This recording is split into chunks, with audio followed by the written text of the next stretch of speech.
भारत का एक ऐसा किंग जिसे सिर्फ पंजाब ही नहीं बल्कि पूरा देश रिस्पेक्ट करता है।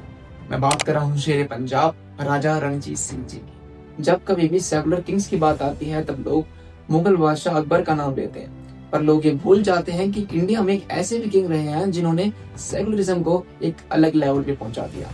उनके पिता की मृत्यु के बाद उन्हें सिर्फ 10 साल की उम्र में सत्ता संभाली और 27 साल तक आते आते पूरे पंजाब को यूनिटिफाई कर दिया। बचपन में एक स्मॉल पॉक्स के कारण इन्होंने अपनी एक आंख खो दी थी, पर कभी विजन और करेज कभी नहीं खोया। उनके दरबार में हिंदू, मुस्लिम और सिख सभी टॉप रैंक पर थे, पर उनकी पर्सनल रिस्पॉन्सिबिलिटी थी जो कि हिंदू मंदिरों को बचाना था। बहुत कम लोग जानते हैं कि राजा रणजीत सिंह जी ने काशी विश्वनाथ टेम्पल को 1000 तोला गोल्ड देने का वादा किया था।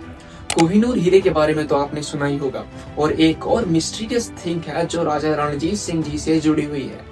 कोहिनूर हीरे को ब्रिटिशर्स द्वारा सीज करने से पहले कोहिनूर हीरा राजा रणजीत सिंह जी के ताज में था। कहते हैं राजा रणजीत सिंह जी ने कोहिनूर हीरे को जगन्नाथपुरी टेम्पल को डोनेट करने का फैसला लिया था, बट उनकी डेथ के बाद ये चीज सीक्रेटली रखी गई थी। अगर उनके खजाने की बात करें तो उनमें कई बेशकीमती धातुएं थी, डायमंड थे, रूबीज थे, बट इन सभी चीजों को लूट लिया गया अंग्रेजों के द्वारा। अगर हम इनके एडमिनिस्ट्रेशन की बात करें तो उसका अंदाजा आप इसी चीज से लगा सकते हैं कि मुल्तान और कश्मीर के अंदर इन्होंने बिना कोई हथियार चलाए वायलेंस को शांत करवा दिया था।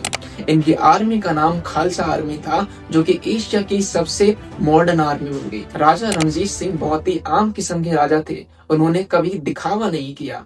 उनके पास जरूर बेशकीमती चीजें थी, पर उन्होंने कभी उन चीजों का दिखावा नहीं किया।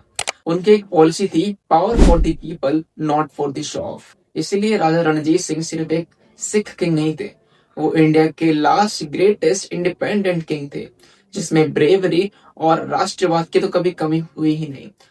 वीडियो अच्छा लगा हो तो लाइक करें and follow for more. Thank you so much.